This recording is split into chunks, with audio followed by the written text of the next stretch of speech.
કે સારા માણસની સોબત એ ચંદન જેવી છે અને ખરાબ માણસની સોબત કોલસા જેવી છે. તો લુકમાન પોતાના દીકરાને કીધું કે આ છેલ્લી અને પહેલી મારી શીખ કે સારા માણસો સાથે બેઠક કરજે, હલકા માણસ સાથે બેઠક ન કરતો. અંગ્રેજીમાં મને એક ભાઈએ સુવિચાર આપ્યો, આ ભાઈ છે નહીં હમણાં, પણ એમને સારો સુવિચાર આપ્યો કે માણસ શેનાથી ઓળખાય? કપડાથી ન ઓળખાય માણસ, ઘરથી ન ઓળખાય, તો શેનાથી ઓળખાય? કોઈ પણ માણસને આપણને તાત્કાલિક ઓળખવો હોય કે એ સારો છે કે ખરાબ છે, તો એની ઓળખ શું?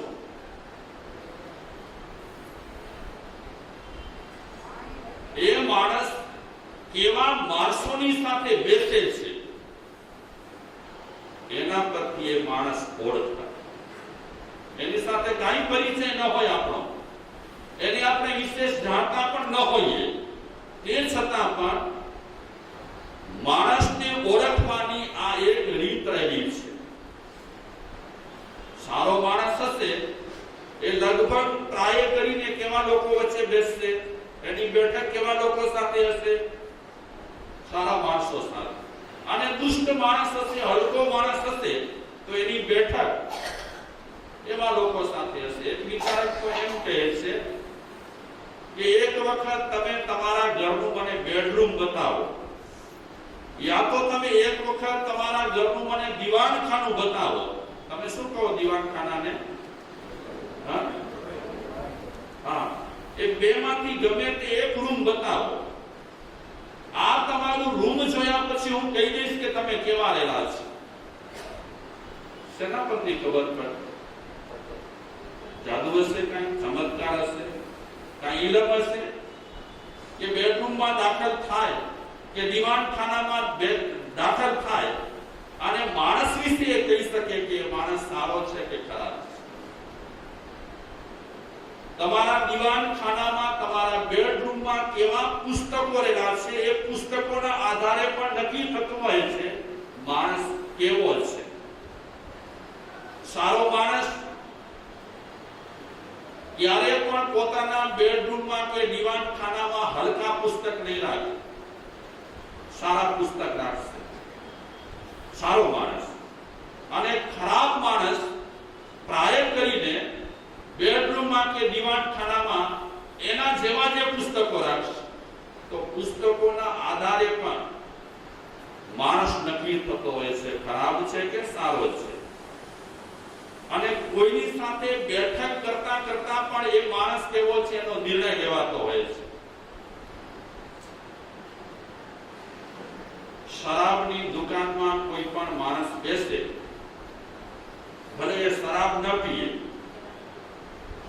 પણ જોનારાની નજરે ચડી જાય તો પહેલી વખત માણસ અનુમાન શેનો કરે? ખાનદાન માણસો ક્યારે પણ એવા સ્થળોમાં જવા માટે ટ્રાય કરીને તૈયાર નહીં થાય. ખાનદાન માણસો, સંસ્કારી માણસો એ સમજતા હોય છે કે આવા સ્થાનમાં જવાથી એવા સ્થાનના પણ વાઇબ્રેશન્સ વ્યક્તિને મળતા હોય છે અને એની પણ અસર થતી હોય છે. તો મહાપુરુષો કહે છે, વિચારકો કહે છે કે માણસને સારા બનવું હશે તો એને સોબત સારી રાખવી પડશે. સારા માણસ નું શું કહેવાય? સારા માણસની પારાશીશી શું છે? તો કેટલાક ચિંતકો બતાવે છે સારા માણસની પારાશીશી. એક તો એનું જીવન સદાચારી હોય, બહારથી પણ એક, અંદરથી પણ એક. આચાર વિચાર જેના સારા હોય એને આપણે સારો માણસ કહી શકીએ. જેનામાં સજ્જનતા રહેલી હોય એને સારો માણસ કહેવાય. જેનામાં સારા પ્રકારની ઉદારતા રહેલી હોય એને સારો માણસ કહેવાય. અને જે વ્યક્તિ બીજાની ભલાઈ માટે હંમેશા તૈયાર રહેતો હોય એને સારો માણસ કહેવાય. તો સારા માણસ માટે આ બધા ચિહ્નો છે, આ બધા સંકેતો રહેલા છે. તો સારા માણસો સાથે, સદાચારીઓ સાથે આપણે સોબત કરીશું તો જરૂર એના વિચારો આપણને મળશે. ઉત્તરાદન સૂત્રમાં કહે છે ગુણા હિયમવા ગુણવો સમમવા. ગુણા હિયમવા ગુણો સમમવા. આ ઉત્તરાદન સૂત્રની એક કંડિકા રહેલી છે, એક ચરણ રહેલું છે. એ કહે છે કે તમે હીન માણસ સાથે વસશો તો તમારામાં પણ હીનતા આવશે, અને તમે ગુણવાન લોકો સાથે વસશો તો તમારામાં પણ એનો અંશ, એનો સ્પર્શ તમને થશે. નીતિ સૂત્રમાં એ સંદર્ભમાં એક શ્લોક ટાંકે છે. હિયતે હિ મતિષ્ઠા હિનૈ સહ સમાગમાત સમયશ્ચ સમતા મેતિ વિશિષ્ટૈશ્ચ વિશિષ્ટતામ. આપણે હલકા સાથે વસીએ તો આજે નહીં તો કાલે આપણા વિચારો ભ્રષ્ટ થઈ શકે છે. અને હંમેશા હીન વ્યક્તિઓની તાકાત સારા માણસો કરતા પણ વધારે હોય છે. જલ્દી આપણા મનને સારા વિચારોની જેટલી અસર થતી નથી, એનાથી વધારે આપણા મન પર ખરાબ વિચારોની અસર તાત્કાલિક થઈ જતી હોય છે. આજે મેં ગુજરાતી પેપરમાં વાંચ્યું, ભયંકર ઘટના હતી. આપે પણ કદાચ વાંચી હોય. ગુજરાતમાં બનેલી ઘટના. ખરાબ સિરિયલો જોયા પછી એના પરિણામ કેવા આવે છે. વાંચી છે કોઈ ઘટના જે સવારમાં હું ગરમ મસાલો આપું તમને. ગુજરાતનો ગરમ મસાલો. અઠવાડિયા પહેલા જે બેને પોતાના ભાઈના કાંડામાં રાખડી બાંધી હતી, અઠવાડિયા પછી એ બેને શું કર્યું? ક્રાઇમ સિરિયલ જોયા પછી માનસ પર કેટલી ખરાબ અસર થાય છે. એ બહેન કોઈ વ્યક્તિને પ્રેમ કરતા હશે, એમાં એનો ભાઈ આર્થિક રૂપ થતો હતો. અને હંમેશા ભાઈ છે તો ભાઈ છે ને, બહેન જો અવળે માર્ગે જતી હોય તો ભાઈ જરૂર એને અટકાવવાની કોશિશ કરે. વચ્ચે હું વાત કરું, હમણાં એક ભાઈએ મને નાનકડી એક વિડીયો ફિલ્મ બતાવી કે કેટલાક કોલેજમાં ભણતા ટપોરી છોકરાઓ એવા જાહેર સ્થળે બેઠેલા હતા અને ઠઠ્ઠા મસ્કરીઓ કરતા હતા. એમના મોબાઈલમાં એવી કોઈ હલકી વિડીયો આવી હતી, એકબીજાને બતાવીને શેર કરતા હતા. એ સમયમાં એક જુવાન છોકરી પસાર થઈ. આજુબાજુ ત્યાં ઓફિસમાં ગઈ હશે. આ તો પોતાના મૂડમાં હતા, જુવાનીના જોમમાં.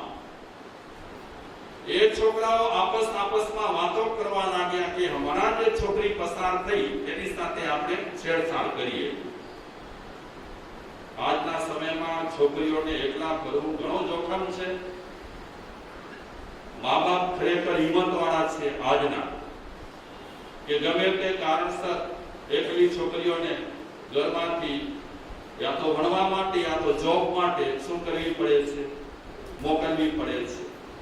પણ આજે બહુ જોખમ છે. સારા સમયમાં જ્યાં જોખમ હતો, તો અત્યારે તો સમય અને વિચારો વ્યક્તિના એટલા પ્રદૂષિત થઈ ગયા છે, તો એ છોકરાઓ ઠઠ્ઠા મસ્કરી કરતા હતા અને બરાબર એક છોકરી પસાર થઈ. કેટલા છોકરા બે ધડક હોય છે. અજાણી છોકરી સાથે અડપલો કર્યો અને એકદમ ઠઠ્ઠા મસ્કરીઓ કરે છે. છોકરી એવતાઈ ગઈ, ગભરાઈ ગઈ છોકરો એ છોકરી સાથે વધારે ચેનચાળા કરતો હતો, એ છોકરાએ છોકરીના મોઢા સામે નજર કરી, મોઢું જોયું, દબ થઈ ગયો. શા માટે દબ થઈ ગયો? કે એની સગી બેન શરમાઈ ગયો, મોઢા પર બે હાથ નાખી મૂકી દીધા. એની સાથેના જે ફ્રેન્ડ હતા એ હજી પણ મસ્તી એ છોકરીની કરતા હતા. ત્યારે પેલા છોકરાએ કીધું, આ તો મારી સિસ્ટર છે. એ બધા છોકરાઓ આડાવડા થઈ ગયા. એ છોકરી રડી અને ત્યાંથી નીકળી ગઈ. અગર એ છોકરામાં શરમ હશે તો આ છેડછાડ કર્યા પછી હવે કોઈની છોકરીની છેડછાડ નહીં કરે. અગર એને શરમ હશે તો. પણ એના સાગરીતો જો ખરાબ હશે, એની સોબત જો ખરાબ હશે, તો આવી કડવી ઘટના ઘટ્યા પછી પણ એની આંખો ખુલશે નહીં. તો હું આ ગુજરાતી એક વાત કરવા માંગુ છું. આ તો વચ્ચે મેં વાત કરી કે છોકરાઓ બિચારા કેટલા કલુષિત માણસના મન થઈ ગયા છે. મસાલો એટલો પીરસાઈ રહ્યો છે આજે, એટલો ભયંકર મસાલો પીરસાઈ રહ્યો છે, એટલો હલકો મસાલો પીરસાઈ રહ્યો છે કે આજે માણસના મન નિર્મળ રહેવા મુશ્કેલ છે, ઘણા જ મુશ્કેલ છે. તો આ છોકરીને ખ્યાલ આવ્યું કે મારો ભાઈ અમારી દોસ્તીમાં આળખીલ રૂપ છે. અઠવાડિયા પહેલા શું બાંધી હતી એ ભાઈને રાખે. અને બહેનોમાં પણ જોઈ લો તમે હિંમત કેવી આવી જાય છે. એ છોકરીએ ભાઈને કીધું કે આજે આપણે રમત રમીએ. આંખે પાટા બાંધી, શું કહેવાય એને?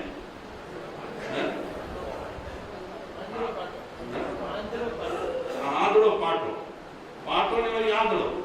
એ રમત રમવા માટે બહેને ભાઈને કીધું. બંને મોટી ઉંમરના છે, જુવાન જોધ છે. જુવાન જોધ હોય તો પણ ભાઈ બહેન જ કહેવાય. તો ભાઈ વિચારે છે કે આ બેને રમત કરવાની ઈચ્છા થઈ છે, મારે કદાચ બે ધડક રમત નહીં રમી શકતી હશે, તો એક ભાઈ તરીકે મારી સાથે રમવા માંગે છે, આંધળો પાટો, તો ચલો ભલે રમીએ. તો બેનને કહે છે ભાઈ કે ચલો રમીએ. એટલે બેને મજાકમાં પેલા પોતાનો દુપટ્ટો કાઢી કરી, ભાઈ ખુરશી પર બેઠેલો છે એના પર એ દુપટ્ટો બાંધી નાખ્યો ખુરશી પર. આંધળે પાટો હજી નથી રમ્યો. તો ભાઈ શું વિચારે છે, બેન છે એને મજાક સૂઝી છે આજે, ભલે કરે. ભાઈ સાથે બેન મજાક કરે એમાં વાંધો નથી. ક્યારેક એવી પણ હવે મોબાઈલ પર સૂચના અપાય છે કે જે બહેન દીકરીઓની તમે ઠઠા મસ્કરીઓ કે છેડતી કરો છો એ કદાચ એ માયલી તમારી બહેન પણ હોવી જોઈએ. એટલે ચેતતા રહેજો, છેડતી કરતા, એમની સાથે અડપડા કરતા. તો એ દુપટ્ટો પહેલા તો ખુરશી પર ભાઈ સાથે બાંધ્યો, પછી આંખ પર પાટો બાંધે છે. જરા કડક પાટો બાંધ્યો તો ભાઈએ કીધું આંખ પર આપણો કડક પાટો ના બાંધ, છોડી નાખ્યો. થોડી વાર થઈ તો બેને કીધું આજે તો તારી હું હત્યા કરવા માંગુ છું, તારું હું ખૂન કરવા માંગુ છું.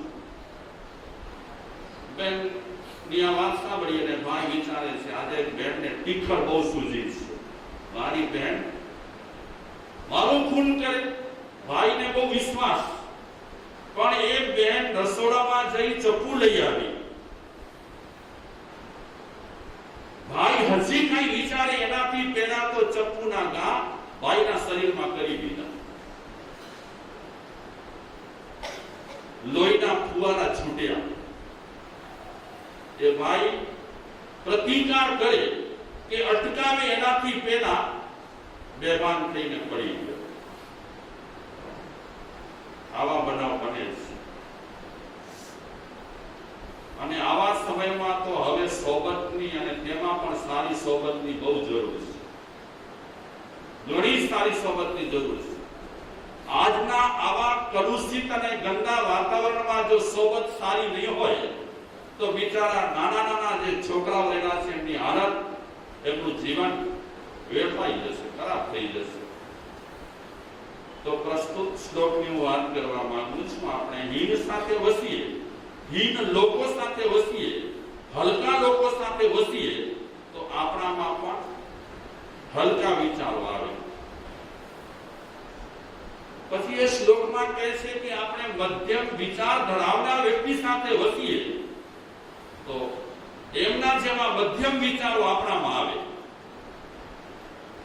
અને ઉચ્ચ વિચાર ધરાવનાર વ્યક્તિ સાથે આપણે રહીએ, એનો સહવાસ આપણે કેળવીએ તો આપણામાં પણ એમનામાં જે વિશિષ્ટતા રહેલી હોય એ આપણામાં આવતી હોય છે. એટલે કહેવા એ માંગે છે તમે હીનને છોડી દો, હલકાને છોડી દો.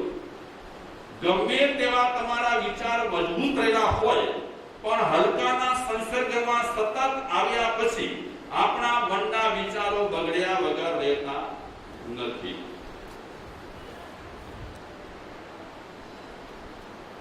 એક વિચારક એમ કહે છે કે ગાડીમાં બ્રેક જોઈએ.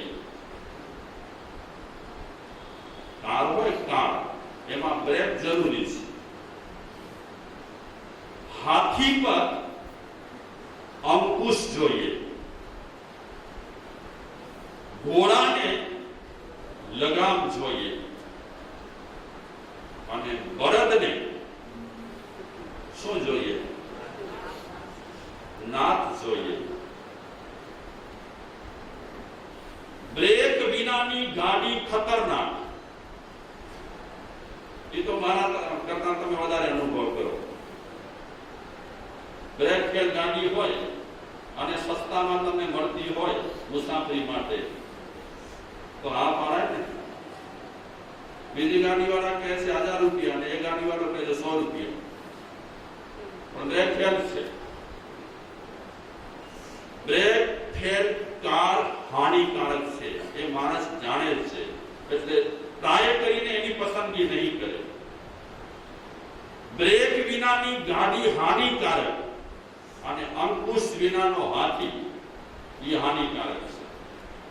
અત્યાર સુધી તો આ વાતો એમને એમ કહેતો હતો. હવે તો મેં હાથીઓને જોયા ને, હાથીઓના ઝુંડને જોયા ને, પછી અમને માહિતી મળી કે જંગલી હાથી બહુ ખરાબ હોય. પાલતુ હાથીમાં વાંધો નહીં, પણ જંગલી હાથી બહુ ખતરનાક. પાલતુ હાથી એટલો ભયાનક નથી, કારણ કે એના પર માવતનો શું છે? અંકુશ છે.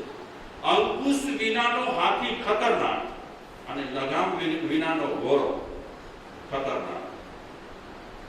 જે રીતે બ્રેક વિનાની કાર ખતરનાક, લગામ વિનાનો ઘોડો ખતરનાક, અંકુશ વિનાનો હાથી ખતરનાક અને નાથ વિનાનો બળદ ખતરનાક, એ રીતે સારી સોબત વિનાનો માણસ પણ એનાથી પણ વધારે ખતરનાક. એટલે જેમ કારમાં બ્રેક, હાથી પર અંકુશ, ઘોડાને લગામ, બળદને નાથ, એ રીતે માણસને પણ શું જોઈએ? સારી સોબત.